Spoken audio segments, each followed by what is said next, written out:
مسجد کو اچھا تعمیر کرنے اور اس میں نقش و نگار یعنی انگریونگز کے بارے میں آپ نے سنا ہوگا کہ کچھ لوگ اسے غلط قرار دیتے ہیں اور قیامت کی نشانی بتاتے ہیں۔ تو ویورز، ہماری ویب سیریز قیامت کی نشانیوں کی اس ایپیسوڈ کا یہی ٹاپک ہے۔ ہمارے آقا علیہ الصلوۃ والسلام نے ارشاد فرمایا کہ لوگوں پر ایک زمانہ ایسا آئے گا جس میں وہ مسجدیں تعمیر کرنے میں ایک دوسرے پر فخر کیا کریں گے اور انہیں آباد کم کیا کریں گے۔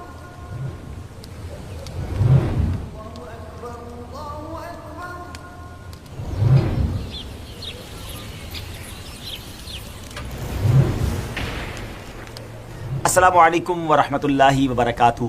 قیامت کی نشانیاں ویب سیریز لے کر ایک بار پھر حاضر ہے۔ ایک اور قیامت کی نشانی کے بارے میں بات ہوگی۔ نہایت توجہ کے ساتھ ہمارے ساتھ آج آپ نے شامل رہنا ہے۔ ڈیئر ویورز، مدینہ طیبہ سے تقریباً 3 کلومیٹر دور مغرب کی طرف ایک پرانا گاؤں ہے۔ اب اگر مسجد نبوی سے چلنا شروع کریں تو تقریباً 40 منٹ میں آپ اس مقام تک پہنچ سکتے ہیں۔ یہ وہی مقدس جگہ ہے جہاں ہجرت کے وقت نبی پاک علیہ الصلوۃ والسلام جب مدینہ منورہ میں تشریف لائے تو اسی گاؤں میں پہلے قیام فرمایا۔ اسی جگہ پر نبی پاک کا پہلا پڑاؤ تھا اور اس جگہ کو قباء کہتے ہیں۔ جی ہاں، یہ وہی جگہ ہے جہاں مسجد قباء قائم ہے، جس کا نام اسی گاؤں کے نام پر رکھا گیا تھا۔ میرے آقا علیہ الصلوۃ والسلام نے اسی مقام قباء میں 10 راتوں سے زیادہ قیام فرمایا اور اپنے قیام کے دوران سرور کائنات صلی اللہ تعالی علیہ وسلم نے اپنے ہاتھوں سے مسجد قباء کی تعمیر فرمائی۔ اس مسجد کی تعمیر میں صحابہ کرام علیہم الرضوان بھی نبی پاک کے ہمراہ بنفس نفیس انہوں نے شرکت کی۔ سبحان اللہ، کیا منظر ہوگا جب صحابہ کرام پتھر اٹھا کر اور سامان اٹھا کر نبی پاک کو دیتے اور پیارے آقا اپنے ہاتھوں سے ان دیواروں میں نصب فرما رہے ہوں گے۔ کتنی مبارک وہ مسجد ہے۔ مدینہ منورہ میں نبی پاک علیہ الصلوۃ والسلام کی جو مبارک زندگی گزری، اس دوران پیارے آقا علیہ الصلوۃ والسلام ہفتے کے دن کبھی تو پیدل اور کبھی سواری پر مسجد قباء تشریف لے جاتے تھے۔ مسجد قباء کی شان اللہ تبارک و تعالیٰ نے قرآن پاک میں خود بیان فرمائی۔ جی ہاں، یہ وہ شاندار مسجد ہے جس کا ذکر قرآن مجید فرقان حمید میں موجود ہے۔ بسم اللہ الرحمن الرحیم۔ لمسجد اسس على التقوى من اول يوم احق ان تقوم فيه رجال يحبون ان يتطهروا والله يحب المطهرين۔ اس آیت کا ترجمہ یہ ہے، یعنی بے شک وہ مسجد کے پہلے ہی دن سے جس کی بنیاد پرہیزگاری پر رکھی گئی ہے، وہ اس قابل ہے کہ تم اس پہ کھڑے ہو۔ اس میں وہ لوگ ہیں کہ خوب ستھرا ہونا چاہتے ہیں اور ستھرے اللہ کو پیارے ہیں۔ سبحان اللہ، یہ وہ شاندار مسجد ناظرین جس کی فضائل احادیث کریمہ میں بھی موجود ہیں۔ نبی پاک علیہ الصلوۃ والسلام نے ارشاد فرمایا، جو اپنے گھر سے وضو کر کے مسجد قباء میں آئے پھر اس مسجد میں نماز پڑھے، اسے ایک عمرے کا ثواب دیا جائے گا۔ سبحان اللہ، سبحان اللہ۔ اللہ کریم سے ہم دعا کرتے ہیں کہ ہمیں بھی بار بار مدینہ منورہ کی حاضری عطا فرمائے اور مسجد قباء میں ہمیں نوافل پڑھنا نصیب فرمائے۔ ڈیئر ویورز، مسجد قباء کو یہ فضیلت بھی حاصل ہے کہ یہ اسلام میں تعمیر ہونے والی پہلی ایسی مسجد ہے جس میں حسن اخلاق کے پیکر محبوب رب اکبر نے علل اعلان صحابہ کرام علیہم الرضوان کے ساتھ نماز ادا فرمائی۔ مزید یہ کہ یہ وہ پہلی مسجد ہے جو عام مسلمانوں کے لیے تعمیر کی گئی۔ اگرچہ اس سے پہلے بھی اسلام میں کئی مساجد بنائی گئی تھی لیکن وہ عام مسلمانوں کے لیے وقف نہ تھی، جیسے سیدنا ابو بکر صدیق رضی اللہ تعالیٰ عنہ کی مسجد جو آپ نے مکہ مکرمہ میں اپنے گھر کے صحن میں تیار کی تھی۔ It doesn't need any explanation۔ اس بات پر کوئی وضاحت کی ضرورت نہیں ہے کہ اسلام کی سب سے پہلی یہ مسجد کیسی شان والی ہے جسے نبی پاک علیہ الصلوۃ والسلام نے اپنے صحابہ کرام کے ساتھ مل کر تعمیر فرمایا۔ مگر وقت کے ساتھ ساتھ زمانے کے تقاضوں کے مطابق مساجد کی تعمیر میں فرق آتا گیا اور اب ہر مسجد کی تعمیر کرنے والا اللہ کے گھر کو اچھے سے اچھا تعمیر کرنے اور خوبصورت بنانے کی عموماً کوشش کرتا ہے۔ مسجد کو اچھا تعمیر کرنے اور اس میں نقش و نگار یعنی انگریونگز کے بارے میں آپ نے سنا ہوگا کہ کچھ لوگ اسے غلط قرار دیتے ہیں اور قیامت کی نشانی بتاتے ہیں اور اس بارے میں کچھ احادیث بھی سناتے ہیں۔ تو ویورز، ہماری ویب سیریز قیامت کی نشانیوں کی اس ایپیسوڈ کا یہی ٹاپک ہے۔ آئیے اب آپ کو وہ احادیث سناتے ہیں کہ جس میں مساجد کی قیامت کی نشانی ہونے کے بارے میں کچھ ارشاد فرمایا گیا ہے۔ حضرت انس رضی اللہ تعالیٰ عنہ سے روایت ہے، پیارے آقا علیہ الصلوۃ والسلام نے ارشاد فرمایا، قیامت کی نشانی یہ بھی ہے کہ لوگ مسجد تعمیر کرنے میں فخر کریں گے۔ اس کا مطلب کیا ہوا؟ اس کا مطلب یہ کہ اللہ تعالیٰ کی رضا حاصل کرنے کے لیے اخلاص کے ساتھ نہیں بلکہ شہرت، ریاکاری، بڑائی، سپیریورٹی کی نیت سے مسجدیں تعمیر کریں گے. یعنی جب قیامت قریب آئے گی تو مسلمان ایک دوسرے سے بڑھ چڑھ کر بڑی بڑی شاندار مسجدیں بنائیں گے اور پھر ان مساجد پر ایک دوسرے کے مقابلے میں فخر ظاہر کریں گے اور کہیں گے کہ میری مسجد تمہاری مسجد سے زیادہ اونچی ہے، زیادہ شاندار ہے. میرے باپ دادا کی بنائی ہوئی مسجد تمہارے باپ دادا کی بنائی ہوئی مسجد سے زیادہ اچھی اور خوبصورت ہے. میرے گاؤں کی مسجد تمہارے گاؤں کی مسجد سے زیادہ لمبی اور چوڑی ہے. ڈیئر ویورز، ایک اور حدیث پاک میں آیا کہ نبی پاک علیہ الصلوۃ والسلام نے ارشاد فرمایا قیامت قائم نہ ہوگی یہاں تک کہ لوگ جب مسجد تعمیر کرنے کے معاملے میں فخر کرنے لگ جائیں گے. اور جگہ ہمارے آقا علیہ الصلوۃ والسلام نے ارشاد فرمایا کہ لوگوں پر ایک زمانہ ایسا آئے گا جس میں وہ مسجدیں تعمیر کرنے میں ایک دوسرے پر فخر کیا کریں گے اور انہیں آباد کم کیا کریں گے. ڈیئر ویورز، اس بات میں تو کوئی شک نہیں کہ اس طرح کی احادیث مبارکہ واقعی کتب احادیث میں موجود ہیں، مگر اس کا مطلب یہ نہیں ہے کہ اچھی تعمیرات کرنا ہی منع ہو جائے گا، بلکہ اللہ پاک کے گھر مسجد کو کوئی اچھی نیت کے ساتھ اچھے سے اچھا بنائے گا تو اس کے ثواب اس کو اتنا ہی زیادہ ملے گا. اب بات ہے نیت کی. اس نیت سے اونچی اور پختہ اور شاندار بنانا کہ اسلام کا نشان ہے اور اس سے کفار کی نظروں میں اسلام کی عظمت اور ہیبت پیدا ہوگی، اللہ پاک اور اس کے رسول علیہ الصلوۃ والسلام اس سے خوش ہوں گے، یہ بہت بڑے ثواب کا کام ہے. مروی ہے کہ حضرت سلیمان بن داؤد علیہ الصلوۃ والسلام نے مسجد بیت المقدس کی تعمیر اور اس کی خوبصورتی پر پورا زور لگایا، یہاں تک کہ مسجد کے گنبد کی چوٹی پر چراغ نما ایک بلب لگایا، اس کی میلوں دور تک روشنی نظر آتی تھی، یہاں تک کہ 12 میل تک چرخہ کاٹنے والی عورتیں اس کی روشنی میں اپنا چرخہ کاٹتی تھیں. بدبخت بخت نصر نے بیت المقدس کو ویران و برباد کیا تو نہ صرف چراغ نما جو بڑا بلب تھا مسجد شریف سے تمام سونا چاندی اور تمام جواہر و لال اپنے شہر بابل لے گیا. اس سامان کو 1,70,000 اونٹوں پر لادا گیا تھا. کتنا سامان ہوگا بیت المقدس میں جس کو لے جانے کے لیے کم و بیش 1,00,000 کے قریب اونٹ استعمال کیے گئے، 1,100,000 کیملز جس کو لے کر جا رہے ہیں. امام عبداللہ بن احمد نصفی رحمۃ اللہ تعالی فرماتے ہیں بعض مفسرین کا قول یہ ہے کہ جو مسجد فخر و ریا اور نمود و نمائش یعنی شو آف کے لیے یا رضائے الہی کے بجائے کسی اور نیت سے کی جائے یا معاذ اللہ حرام مال سے بنائی گئی ہو، وہ بھی مسجد درار کی طرح ہے. یعنی یہ وہ مسجد ہے جس کو نبی پاک نے ڈھا دینے کا حکم دیا تھا.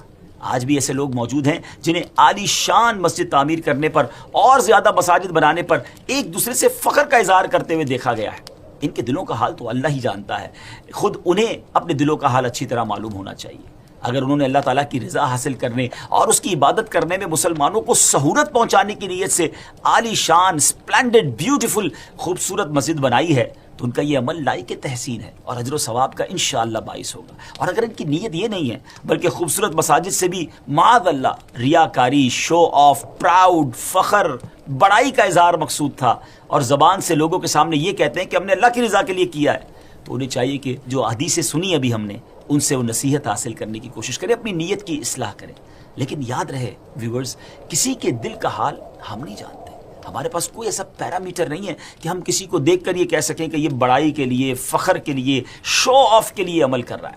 اپنے بارے میں تو ہمیں ضرور چیک کرنا چاہیے، کسی پر فتویٰ نہیں لگانا چاہیے. یاد رہے کہ کسی کے دل کا حال اللہ تعالیٰ بہتر جانتا ہے اور ہمارے پاس تو کوئی ایسا ذریعہ نہیں ہے کہ ہم کسی کے دل کا حال معلوم کر سکیں. اس لیے بدگمانی سے ہمیں بچنا چاہیے. الزام لگانے کی شرعاً کسی کو اجازت نہیں ہے کہ اس نے جناب فخر و ریاکاری کے لیے مسجد تعمیر کی تھی. اس حوالے سے ایک روایت ایک اور سناتا ہوں. امیر المومنین حضرت سیدنا عمر رضی اللہ تعالیٰ عنہ سے بھی روایت ہے کہ آپ فرماتے ہیں کہ پیارے آقا علیہ الصلوۃ والسلام نے ارشاد فرمایا لوگوں کا سب سے برا عمل یہ ہے کہ وہ اپنی مسجدوں میں سونے کا پانی پھیرنے لگیں تو یہ اس وقت ہے جب محض تفاخر کے طور پر بغیر کسی فائدے کے مسجد میں نقش و نگار کیا جائے. البتہ بطور تعظیم مسجد کو خوبصورت بنانا نہ صرف جائز ہے بلکہ ثواب حاصل کرنے کا ایک بہترین طریقہ بھی ہے، کیونکہ مساجد اللہ پاک کی نشانیوں میں سے ایک نشانی ہے، دین کی علامت اور اسلام کا قلعہ ہے، اس لیے اس کی تعظیم بھی مستحب اور باعث ثواب ہے. قرآن پاک میں اللہ پاک خود ارشاد فرماتا ہے بسم اللہ الرحمن الرحیم ومن يعظم شعائر اللہ فإنها من تقوى القلوب. ترجمہ یعنی جو اللہ کی نشانیوں کی تعظیم کرے تو وہ دلوں کی پرہیزگاری سے ہے. سبحان اللہ, یہ دلوں کی پرہیزگاری فرمائی اللہ کی نشانیوں کی رسپیکٹ تعظیم کرنے والوں کے لیے. آگے اللہ فرماتا ہے ایک اور جگہ قرآن پاک میں, وَمَن يُعَظِّمْ حُرُمَاتِ اللَّهِ فَهُوَ خَيْرٌ لَهُ عِندَ رَبِّهِ, یعنی جو آداب کی چیزوں کی تعظیم کرے تو اس کے لیے اس کے رب کے یہاں بہتری ہے. سبحان اللہ سبحان اللہ. تو ڈیئر ویورز, ہمیں پتہ چلا کہ قرآن بھی اللہ کی نشانیوں کا ادب کرنے تعظیم کرنے والوں کو گویا انعام عطا فرما رہا ہے, اجر کا اعلان کر رہا ہے. سبحان اللہ. اس ساری گفتگو کا خلاصہ سمری یہ ہے کہ مسجدوں میں تزئین و آرائش ڈیکوریشن اگر اچھی نیت سے کی جائے تو جائز ہے, مستحب ہے, ثواب کا باعث ہوگی, اور اگر نیت خدا نہ خواستہ خراب ہوگی تو گناہ ملے گا. لیکن یہ وقت کا تقاضا یہ ہے کہ اچھی نیتوں کے ساتھ مسجدیں بھی اچھی اور عمدہ بنائی جائیں, ان میں ایسے نقش و نگار کیے جائیں جو نمازی کو نماز کے دوران الجھن میں نہ ڈالے, اتنا زیادہ بھی نہ ہو کہ بندہ نماز پہ کم توجہ دے, ان چیزوں میں کھو جائے. اور اس بات کی دلیل علامہ بیضاوی کی اس بات سے بھی ملتی ہے کہ آپ فرماتے ہیں مسجد کا پختہ فرش اور نقش و نگار اور زینت امور مسجد کی آباد کاری میں شامل ہیں کہ مسجد نبوی میں فرش سب سے پہلے جناب سیدنا عمر بن خطاب رضی اللہ تعالیٰ عنہ نے بچھایا, اور اس سے پہلے نبی پاک علیہ الصلوۃ والسلام کے زمانہ اقدس میں مسجد نبوی میں پتھر بچھے ہوئے تھے. اور پتھر بچھانے کا کام اس طرح شروع ہوا کہ ایک رات بارش کی وجہ سے مسجد نبوی شریف کی زمین گیلی ہو گئی. پھر جو شخص مسجد میں آتا اپنے ساتھ جھولی میں پتھر لاتا اور نیچے بچھا کر اس پر نماز پڑھتا تھا تاکہ کیچڑ سے بچے. نبی پاک علیہ الصلوۃ والسلام نماز سے فارغ ہوئے تو فرمایا یہ کیا عمدہ بچھانا ہے, اور حکم دیا کہ تمام مسجد میں پتھر بچھائے جائیں. یاد رہے کہ اس سے پہلے پتھر نہیں بچھائے گئے تھے. پھر حضرت عمر رضی اللہ تعالیٰ عنہ نے مسجد نبوی میں پہلی بار پکا فرش بنا دیا. لیکن سب چیزوں کے ساتھ ساتھ یہ بھی بات دھیان میں رکھنی ہے کہ مسجدیں بنانے سے زیادہ اہم مسجدیں بھرنا ہے. کہیں ایسا نہ ہو کہ مسجد تو بہت عمدہ بن جائے, خوبصورت بن جائے, مگر نماز کے وقت بھی خالی خالی محسوس ہو. شاعر مشرق کہتے ہیں نا, مسجد تو بنا لی شب بھر میں ایمان کی حرارت والوں نے, من اپنا پرانا پاپی ہے برسوں میں نمازی بن نہ سکا. تو اللہ کرے ہم مسجدیں بھی بنائیں اچھی نیتوں کے ساتھ اور پھر اس کی آباد کاری بھی کریں. نمازی بھی تو ہونے چاہیے نا. سبحان اللہ. ایک رسپانسبل مسلمان ہونے کا مظاہرہ کیجیے اور نماز با جماعت مسجد میں پڑھنے کی عادت بنائیں. پیارے آقا علیہ الصلوۃ والسلام نے فرمایا مرد کا جماعت کے ساتھ نماز ادا کرنا اس کے اپنے گھر اور بازار میں نماز ادا کرنے سے 25 درجے افضل ہے. اور اس کی وجہ یہ ہے کہ جب وہ اچھے طریقے سے وضو کرتا ہے پھر مسجد کی طرف نکلتا ہے اور اس کی نیت صرف نماز کی ہوتی ہے تو اس کے ہر قدم پر اللہ تعالیٰ اس کا ایک ایک درجہ بلند فرماتا ہے اور اس کی ایک خطا کو معاف فرما دیتا ہے. جب وہ نماز پڑھ لیتا ہے تو جب تک اپنی جگہ پر بیٹھا رہتا ہے فرشتے اس کے لیے دعائے مغفرت کرتے رہتے ہیں اور کہتے ہیں اے اللہ عز و جل اس کی مغفرت فرما, اے اللہ عز و جل اس پر رحم فرما. اور جب تک ہم میں سے کوئی نماز کے انتظار میں ہوتا ہے نماز ہی میں ہوتا ہے. ایک اور روایت میں ہے کہ جب تک وہ کسی کو ایذا نہ پہنچائے یا کوئی بات نہ کرے تو فرشتے عرض کرتے رہتے ہیں اے اللہ عز و جل تو اس کی مغفرت فرما, اے اللہ عز و جل اس کی توبہ قبول فرما. ناظرین, اللہ پاک سے دعا ہے کہ ہمیں مساجد سے محبت نصیب فرمائے اور ہر نماز با جماعت مسجد میں پہلی صف میں ادا کرنے کی توفیق عطا فرمائے. یہاں میں ایک اور بات بھی عرض کرتا چلوں. علماء کہتے ہیں جب کسی کا ایمان چیک کرنا ہو, کسی کے ایمان کی طاقت کو چیک کرنا چاہتے ہو تو یہ دیکھو کہ اس کا تعلق مسجد سے کیسا ہے, مسجد میں کتنا جاتا ہے. دوسرا فرمایا بڑی پیاری بات لکھی کتابوں میں کہ مومن کی مثال ایسی ہے جب وہ مسجد میں ہوتا ہے نا جیسے فش ان دا واٹر. مچھلی پانی میں ہوتی ہے تو کتنی پرسکون ہوتی ہے, ریلیکس ہوتی ہے. اپنے بارے میں ذرا چیک کیجئے نا, ہم جب مسجد میں جاتے ہیں ہم اپنے آپ کو ایسا فیل کرتے ہیں کہ fish in the water. Unfortunately کئی لوگ ایسے بھی دکھتے ہیں کہ ایسا لگتا ہے مسجد میں تو آئے ہیں مگر مچھلی پانی کے باہر ہے, fish out of the water ہے, بے چین ہیں, بے کل ہیں, بار بار گھڑی دیکھ رہے ہیں, جلدی نکلنا ہے, بس سلام امام صاحب نے پھیرا اور بھاگنا ہے, سب سے آخر میں آنا ہے. اگر کبھی 1-2 منٹ نماز لیٹ ہو جائے تو امام صاحب سے الجھ پڑتے ہیں کہ حضرت آپ نے 2 منٹ لیٹ کر دی, آج آپ نے لمبی دعا کروا دی. ذرا سوچئے نا اللہ کے گھر میں اتنی بے چینی کیوں ہے؟ اگر 2-4 منٹ زیادہ بیٹھنے کو مل گیا ہے تھوڑی سی دیر بیٹھا کرے نا. دنیا میں کوئی بہت بڑا آدمی ہمیں اپنے گھر بلائے اور زیادہ دیر بٹھائے تو اچھا لگتا ہے نا کہ یار بلایا بھی اور گھر میں بہت ٹائم دیا مجھے. اللہ کے گھر میں ٹائم نہیں گزارنا. چیک کیجئے اپنے دل کو. جس کا دل مسجد میں نہیں لگتا نا, جس کو بے چینی شروع ہو جاتی ہے مسجد میں جا کر, please try to check your heart. کہیں دل میں ایسی پرابلم تو نہیں ہو گئی کہ میں اللہ کے گھر میں جا کر ہی بے چین ہو جاتا ہوں. اللہ مجھے اور آپ کو مسجدوں سے پیار عطا فرمائے. ایک اور آخری بات، جو لوگ کہتے ہیں نا میں نماز پڑھنے مسجد میں نہیں جاتا، یاد رکھیے جناب، آپ نہیں جاتے، آپ کو بلایا نہیں جاتا۔ مسجد تو اللہ کا گھر ہے نا، اللہ کے گھر میں وہی جا سکتا ہے جس کو رب بلاتا ہے۔